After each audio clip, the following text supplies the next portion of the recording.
Môre al my kleutergenoot maatjies, ek hoop dit gaan goed met julle en ek hoop julle het laasweek se liedjie vreeslik baie geniet. Ek gaan nou 'n bietjie my masker afhaal dat julle my duideliker kan hoor. Ek gaan hierdie week vir julle 'n liedjie leer oor padveiligheid. En in hierdie liedjie gaan ons sing van 'n verkeerslig. Onthou, 'n verkeerslig het 'n rooi, groen en geel lig. Kan julle nog onthou wat doen mens by 'n rooi lig? Ja, mens stop by 'n rooi lig. En by 'n groen lig? Baie mooi, mens ry by die groen lig. En wat sê die geel lig vir ons? Ja, dit sê vir ons pas op. Kom ons begin. Ek ry in my rooi motorkar en langs my sit my pop.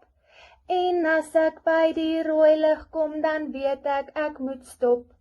Stop, sê die rooi lig, ry sê die groen lig, oppas sê die geel lig, oppas wat jy doen. Dis hy. Nou moet jy hom 'n paar keer gaan oefen en lekker vir mamma en pappa sing wanneer jy weer kan rondry. Tata!